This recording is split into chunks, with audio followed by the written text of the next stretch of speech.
Hey everyone, welcome back to another episode of The Coded Switch. I am your co-host, Dr. G in the US, and I'm joined by the one and only Toltu, the psychologist in Melbourne, Australia.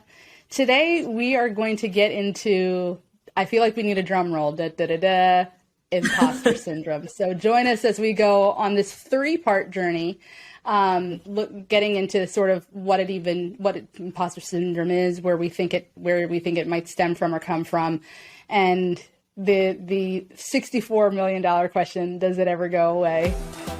Welcome to the Coded Switch podcast, a deep discussion about the experience of intersectionality and vulnerability as it relates to wellness, hosted by Dr. Galaniga Machisa and Toltu the psychologist.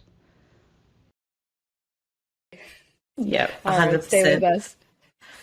Well, this is the thing, imposter syndrome, what is it?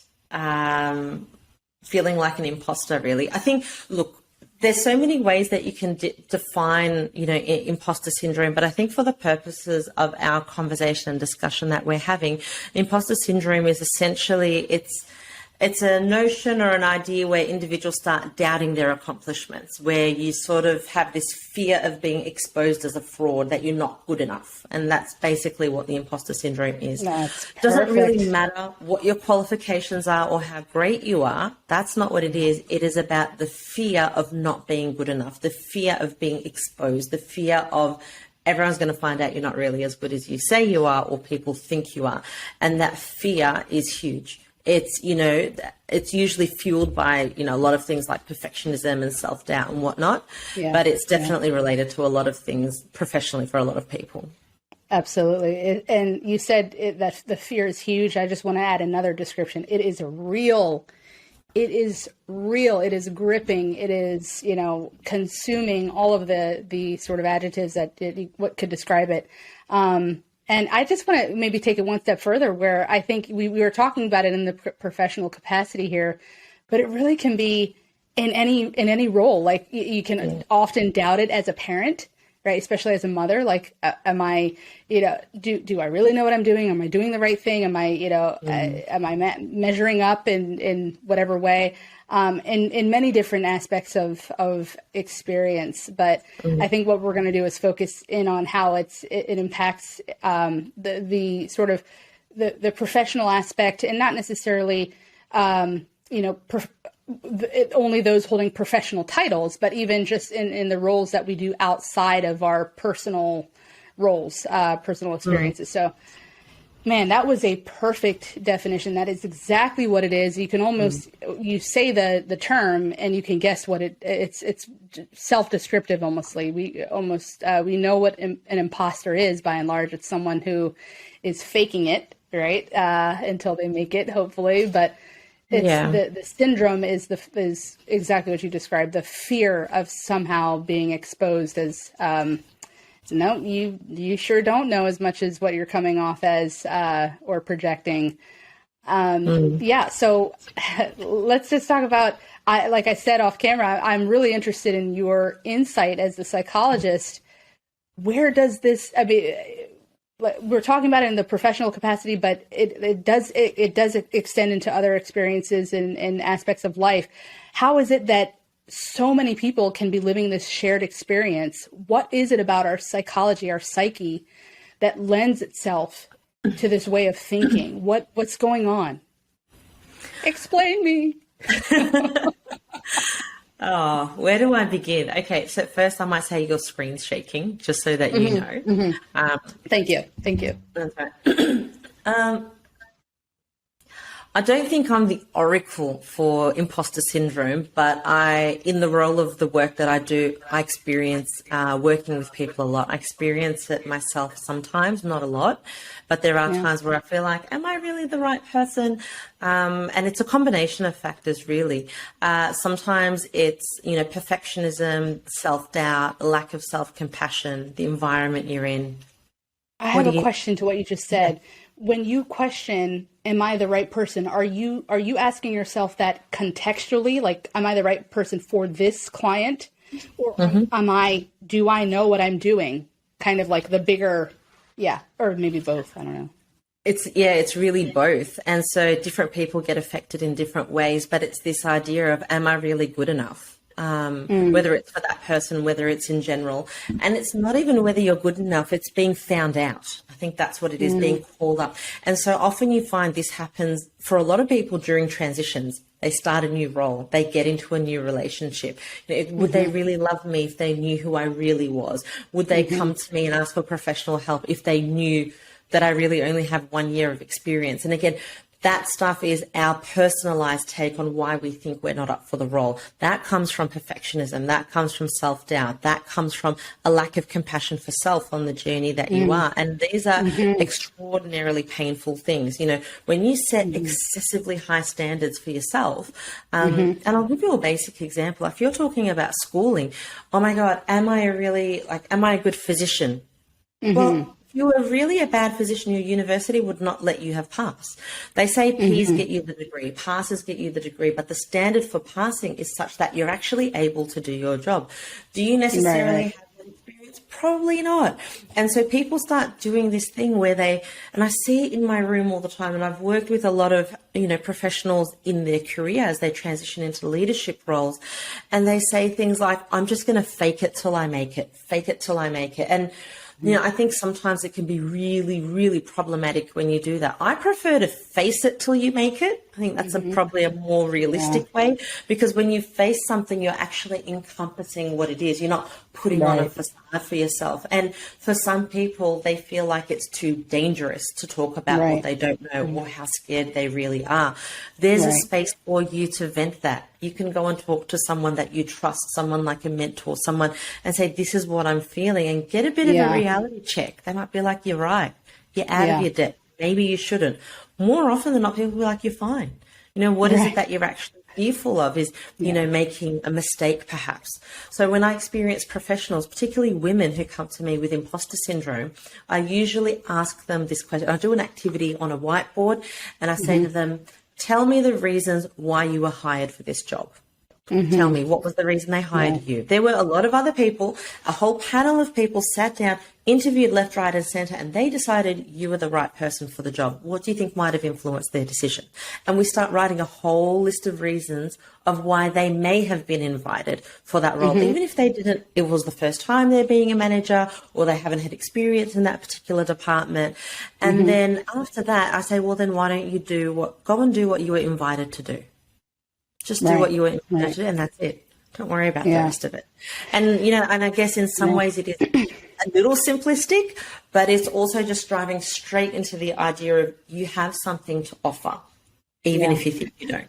Absolutely, 100%. I think, as you were speaking, it sort of crystallized for me, and that term that we so often hear, where it's very familiarized as far as, the faking it till you make it piece.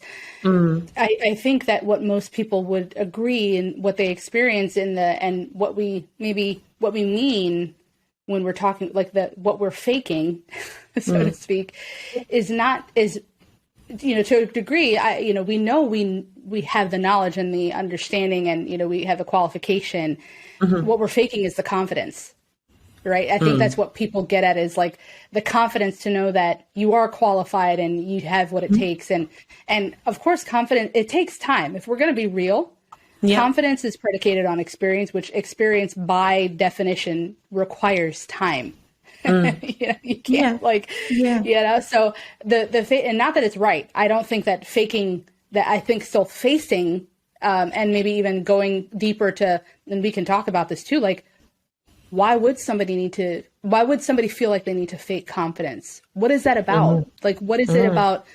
I think it gets at something deeper, in that there is no space to say, I don't know. Yep. Right. Like, but I'll find out, but I'll learn about it. Right. There, especially, I know, in the role of a physician. Yeah. It's something that you have to learn, and the only way to sort of bridge it is when you think of the potential fallouts that could happen if you do fake knowing, right? If you do fake knowing, there are some serious implications that can happen. So if you bring that to the forefront of your mind, yeah, even though it might be uncomfortable to say, I don't know, the alternative is not something that you want to experience. And so it's something that I had to learn in becoming more comfortable with saying to a patient or to a colleague, like, I don't know. No, I haven't heard about that. I haven't, as opposed to say, just doing a bold fuss and say, like, yeah, of course. Yeah.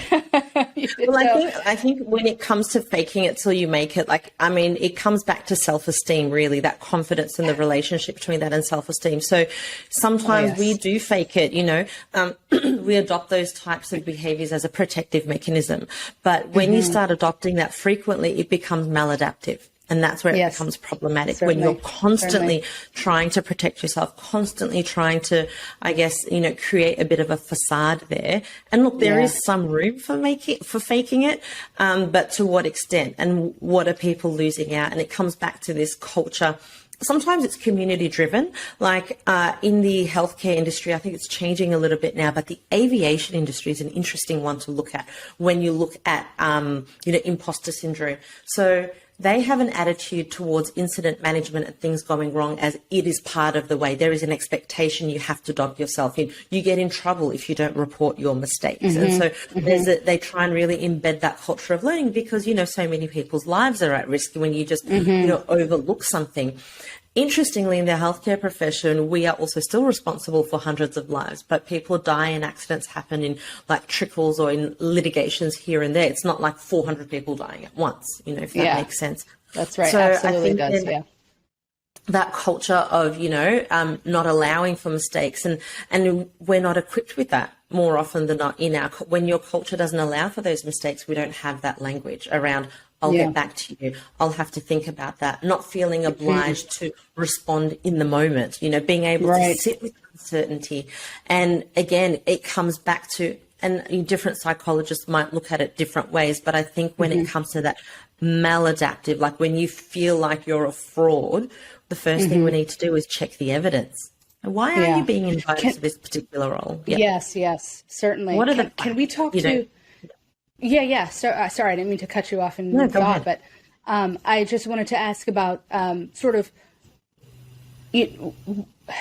guess, why don't we have that space for each other? Like, why don't we have the space to, and it gets at deeper things, right? Like, because it exposes potential weakness, or the other side of it that I think is important to explore here is that, everyone can't just be making it up, like have this fear based in non-realities, right? There are real decisions and attitudes and perceptions that are made based on these, like whether or not you appear to know it, how confident you come off, how there are real world, occurrences.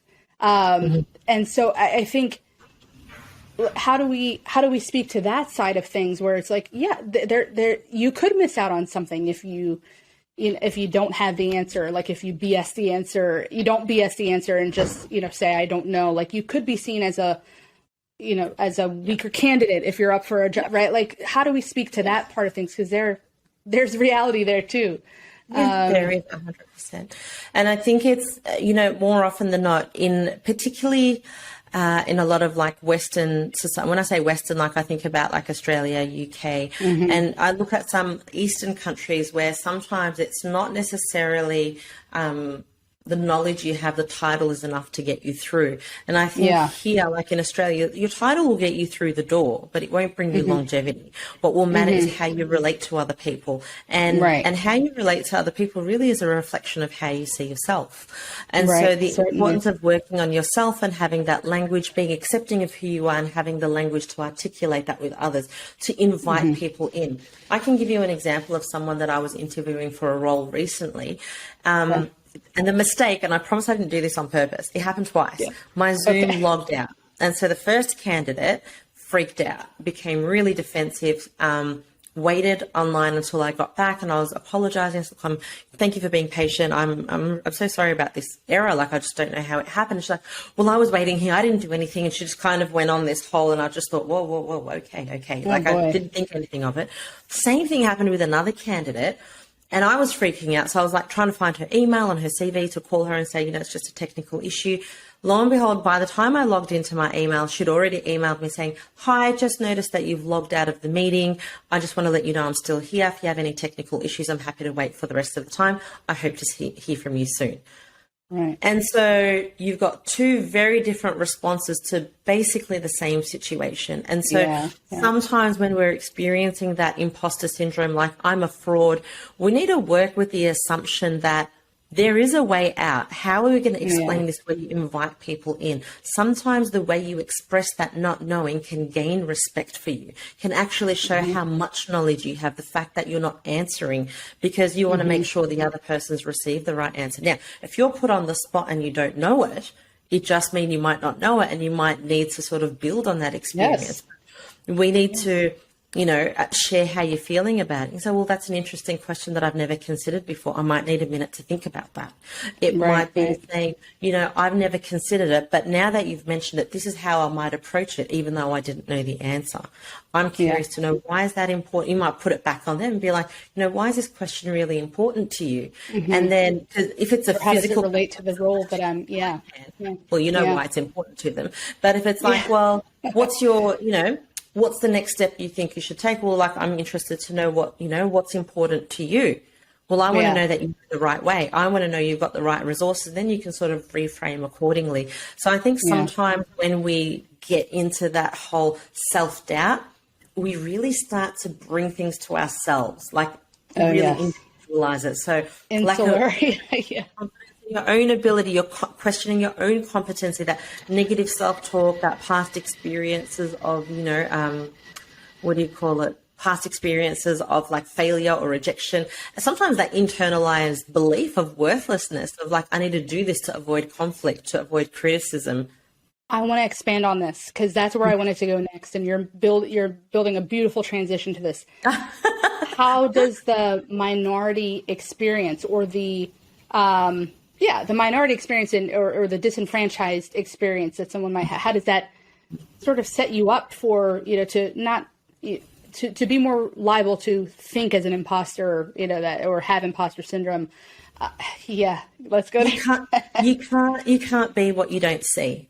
Yeah. So, people talk about, not having enough people of color or not having enough women in certain areas. That doesn't mean they don't belong there. And that's the responsibility as a collective, with people who have the power to not just give you a seat at the table, but allow you to be involved in the decision making at the table. There's so many tokenistic sort of positions, and people say, oh, I was just invited as a token person. And I feel very strongly about this. Here's what I have to say to people who say, well, you were just invited because you were the token female or you're the token black person. The reality is we're all at the same start line to go towards a destination, whether it's a job or whatever it is. There are people who have many, many more obstacles in their way. I saw this really funny cartoon. Maybe we should put it up, but it's everyone racing and men just sort of with a straight line ahead of them to run, and then women were to run, but instead of hurdles they had washing, laundry, dishes, so on. And so the idea is that giving people an opportunity doesn't necessarily mean putting them ahead. It means removing the obstacles so people can see them too. And sometimes something as simple as your name. So your name will be that block where they just cannot see anything anymore. Sometimes it's your gender. And so you might think, oh, well, I'm not worthy enough. No, there are people who have unconscious bias who are not aware of what you have to offer. And they've put all of these barriers in front of you, and you're sitting here internalizing, thinking, well, this is just me. To the point that even once you've made it through all of those hurdles and you've made it to the end, you're exhausted by the end of it. That's right, I think you're exhausted. Absolutely. I think it speaks to take it one step further, it speaks to a really important point here. And that I think part of what happens with the minority experience is that when a circumstance happens, let's say you're up for, a job or up for a promotion, somebody gets chosen over you. There are the facts that perhaps the other person was more qualified for the job, for the promotion, for whatever it might be. But what happens in the mind of someone who is in the minority in whatever capacity is that thought that, is it because, right? Like that thought is there, that is it possible that it's because, was that what set us apart? Is everything else equal? Because of course you'll never, unless you have a debriefing with the other person and they're open and to share with you, might not be. right? so you're left at least with that wonder somewhere lurking in the bowels of your, your subconscious thoughts of, is it because of that? What made me less optimal or less desired, or right? And so carrying that throughout all of your experiences absolutely will, it's a tough and not just that, but yeah. It comes back to what you were talking about, that thought. It comes back to your thoughts as it comes from your mindset, right? And so I think it was Tony Robbins who was saying your mindset will either drive you or destroy you. So, and that's, yes, there are some parts of it that's, without ignoring or avoiding, structural discrimination or systemic, discrimination and racism. Sure, that exists. But also there are people within that who seem to make it much better than others, because the mindset and our set of beliefs have a lot to do with that. And I often talk about, we talk about people's beliefs and how they influence our mindset. And so I have, the opinion, as many other psychologists, that people only have 3 beliefs in their life, only 3. Okay. What are they? And it doesn't, they do. It doesn't matter what your faith background or whatever it is. It's all the same. Yeah. So people have beliefs about themselves, they have beliefs about others, and they have beliefs about the world. Okay. And that's it. So everything kind of falls into that. So you think about, where do we start having these beliefs from? Right. They usually start from childhood. From our caregivers. They're the people who usually influence our sense of self and who we are. And then, and it builds as you go along. So from your parents, and then your family, your siblings, your school, your teacher, your job, your colleagues, media, TV, movies, news, you can just keep expanding, but these start to give you some ideas, and a good one.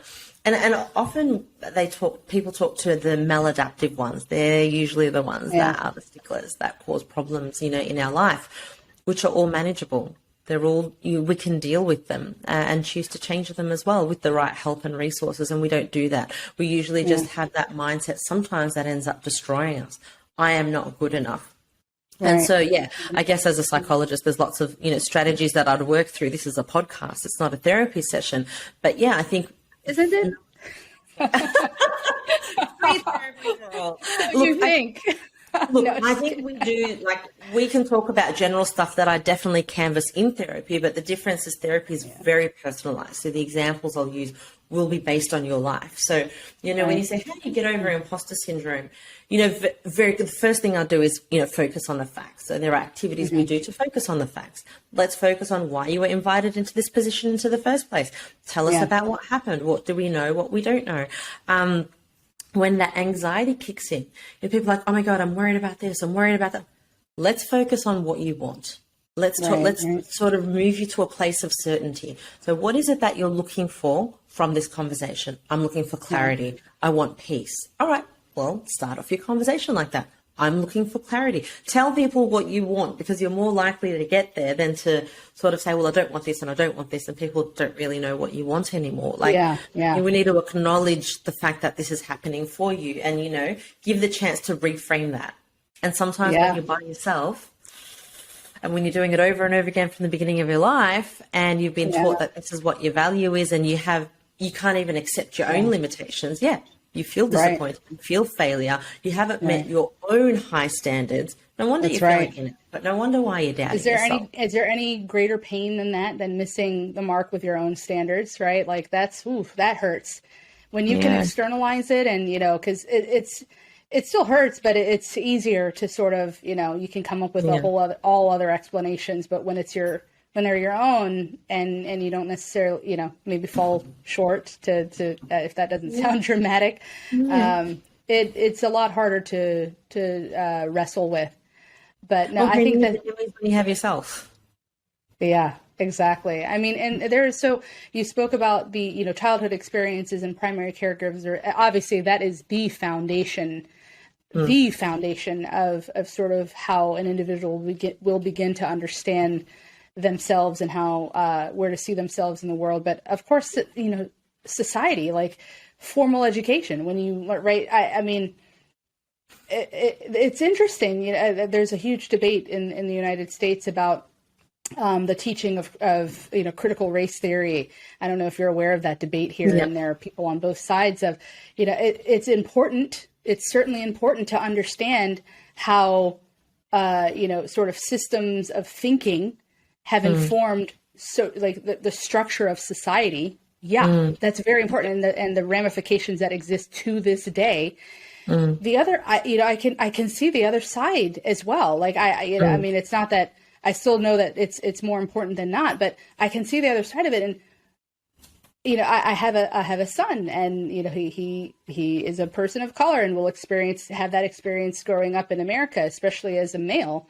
Is it helpful for him to know that how is that going to make him start to look at himself? I know how it made me look at myself, right? And I didn't, as a child of immigrants, I didn't have that shared, that ancestral experience where that Black Americans have in this country, that they can trace their lineage back to people who were born on plantations and experienced enslavement.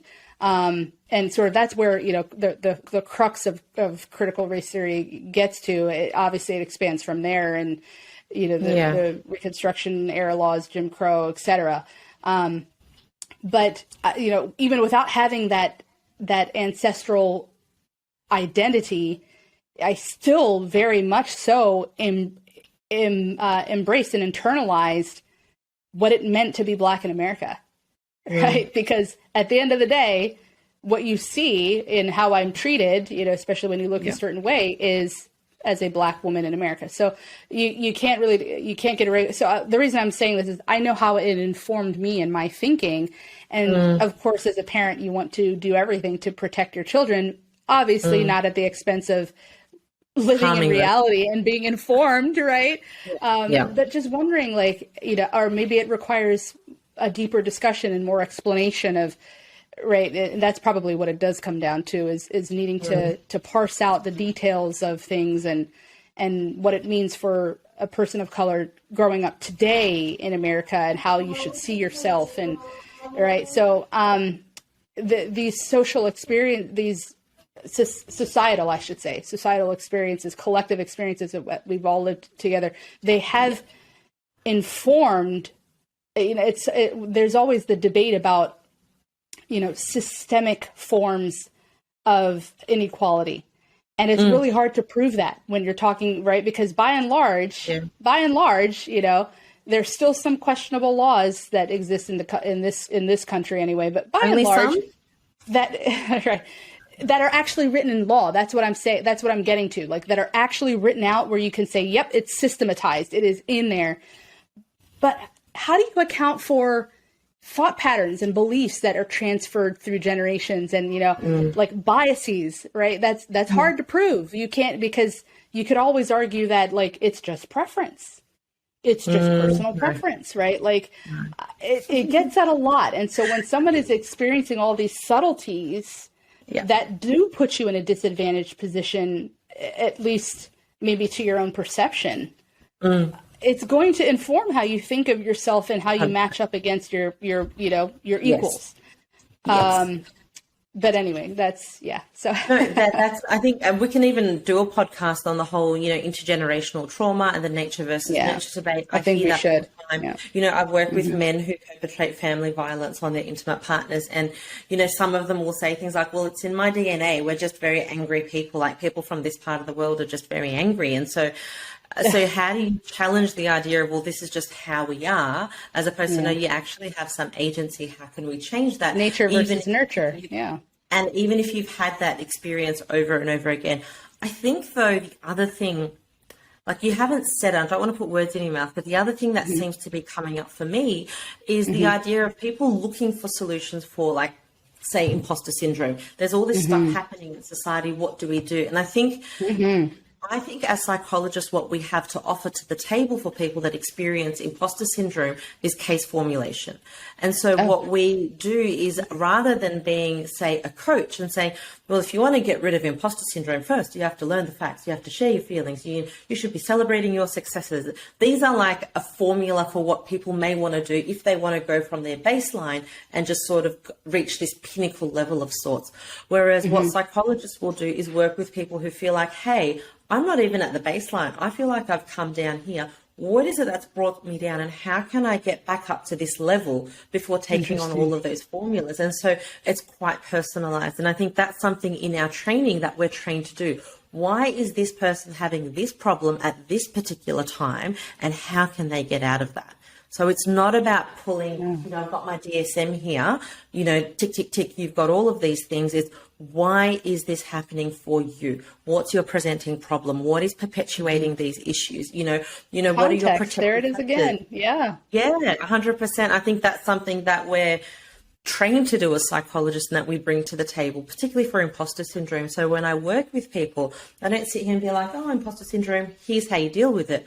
We're going to start with you. Like, where is the problem for you? How does it manifest? How does it keep showing up again and again and again as, as a maladaptive trauma maybe? And even the word trauma, it's so overused on social media, but how it shows up is something we can work with. Psychologists can definitely help by formulating individual formulations for people to help you figure out why you're having this particular problem now and how to get out of it. I don't think social media offers that to anyone. Right. Yeah. Absolutely. I think that's a great place to sort of end things for this episode. Beautiful, beautiful breakdown. I feel like this was your interview, and I'm so glad that that we did this, and so, to pick your brain about these topics, because there's just so much insight there. So thank you all for joining us on another episode of the Coded Switch podcast. We are going to, as we said at the beginning, this is, part 1 of 3, and maybe might need to be part 1 of 5. I don't know. Next episode, we're going to get sort of into the experiences that we've had, which we sort of touched on here and there, but maybe into more specifics of the experiences of imposter syndrome. On episode 6, I guess that will be. So please join us for that episode. And until then, I am your co-host, Dr. G. And we'll see you next time.